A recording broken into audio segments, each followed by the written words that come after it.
Bonjour, dans cette vidéo, nous allons voir comment saisir les vœux d'affectation pour l'orientation des élèves de 3e par l'intermédiaire de la procédure AFELNET qui signifie affectation des élèves par Internet. Le but est de saisir des vœux de formation dans un ou plusieurs établissements. Alors, qu'est-ce qu'un vœu au sens de la procédure AFELNET? Un vœu, c'est une formation dans un établissement. Vous aurez 10 vœux au maximum à formuler, que vous devrez ordonner par ordre de préférence. Un grand nombre d'entre vous n'aura sans doute pas besoin de formuler autant de vœux. Nous allons voir pourquoi et comment faire en expliquant la procédure à suivre. Dans un premier temps, nous allons voir les règles qui régissent la saisie des vœux vers une seconde générale et technologique. Dans cette voie, c'est votre domicile qui détermine votre lycée de secteur. Vous pouvez, si vous le souhaitez, demander à suivre des parcours particuliers dans d'autres lycées que votre lycée de secteur, comme des enseignements optionnels facultatifs, une section européenne, ou des enseignements au nombre de places limitées, comme par exemple l'option Création Culture Design. Pour certaines de ces formations spécifiques, vous aurez peut-être besoin d'une dérogation ou de documents complémentaires que nous vous fournirons et vous aiderons à remplir.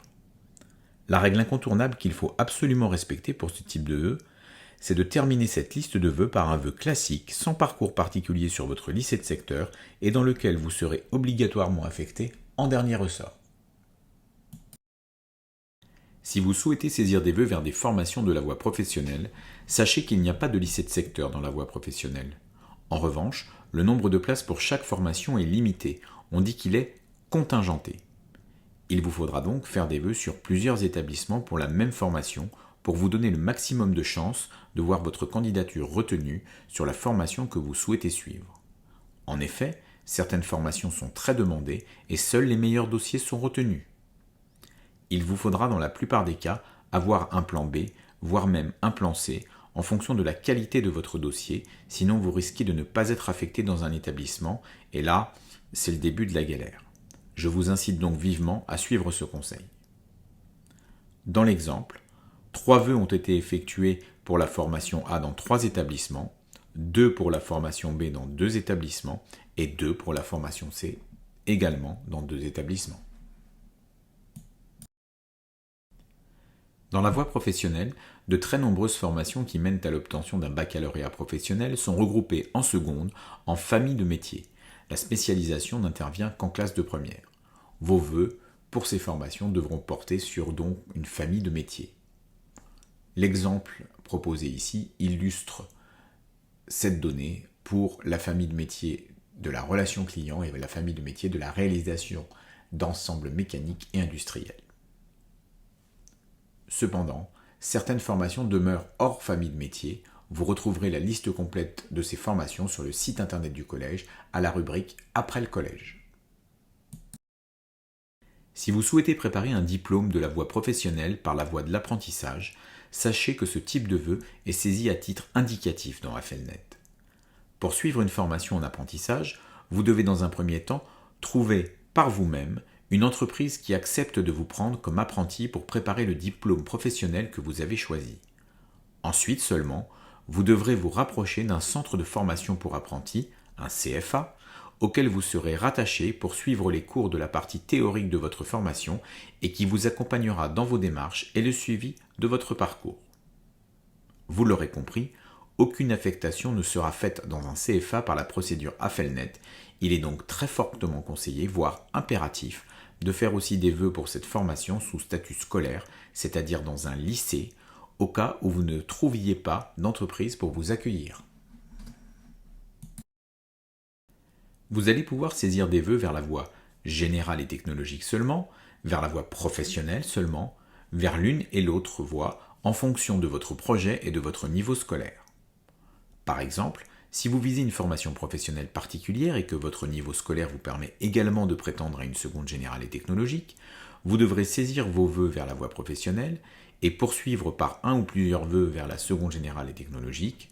C'est ce qu'illustre l'exemple qui vous est présenté. Alors, comment formuler vos vœux d'affectation? Tout se passe à nouveau sur Internet. Vous devez vous connecter au téléservice de l'affectation via votre compte EduConnect avec les identifiants d'un compte parent. Après la connexion, vous devrez choisir Affectation parmi les services proposés à gauche de l'écran. Vous pouvez sans attendre et en amont de la saisie des vœux faire une recherche par établissement ou par formation pour préparer cette saisie. C'est la phase 1. Lorsque le service sera ouvert, aux alentours du 10 mai, vous pourrez saisir vos vœux, c'est la phase 2. Une fois vos demandes traitées dans le courant du mois de juin, vous aurez accès aux résultats au début du mois de juillet. La confirmation de la saisie de vos vœux vous parviendra par email. Nous vous ferons alors parvenir également le récapitulatif de vos vœux et la fiche de dialogue de couleur rose. Vous devrez signer ces 2 documents et les retourner à l'établissement pour valider la procédure. Le calendrier des opérations jusqu'à la fin de l'année scolaire est le suivant. L'ouverture de la saisie des vœux aura lieu au début du mois de mai et jusqu'au 31. Le conseil de classe du 3e trimestre se déroulera au tout début du mois de juin. Un ajustement éventuel des vœux saisis sera encore possible quelques jours après ce conseil, mais uniquement via le secrétariat du collège. Les résultats de l'affectation seront disponibles via les téléservices à la fin du mois de juin. Si vous êtes affecté dans un établissement, vous devrez vous y inscrire très rapidement, souvent en vous rendant sur place, dès les premiers jours du mois de juillet, en fonction de la procédure qu'aura retenue votre nouvel établissement d'accueil. Que se passe-t-il si vous n'êtes pas affecté dans un établissement à l'issue de cette procédure ? Cette éventualité ne vous concerne que si vous souhaitez vous diriger vers la voie professionnelle, le nombre de places y étant contingenté. Si vous n'obtenez pas une affectation à la fin du mois de juin, vous devrez formuler de nouveaux vœux sur des formations disponibles lors d'un tour suivant qui se déroulera au début du mois de septembre. Mais attention, le choix des établissements et des formations sera beaucoup plus réduit. Alors, pour ne pas en arriver là et mettre toutes les chances de votre côté, élargissez et diversifiez vos vœux dès le mois de juin. C'est vraiment le conseil que je vous invite à suivre. Voilà, nous arrivons au terme de cette vidéo. Si vous vous posez encore des questions, vous pouvez prendre contact avec le professeur principal de votre enfant, consulter le site internet du collège à la rubrique « Après la 3e » dans lequel vous retrouverez de très nombreuses informations pour réussir cette phase d'orientation. N'hésitez pas également à prendre contact avec le secrétariat de l'établissement par l'intermédiaire duquel nous pourrons également vous proposer un rendez-vous pour vous aider à saisir vos vœux. Rappelez-vous surtout qu'une orientation réussie est une orientation choisie et non subie. Alors rendez-vous très rapidement sur le téléservice de l'affectation pour préparer ou réaliser la saisie de vos vœux d'affectation. Voilà, c'est tout pour aujourd'hui. À bientôt.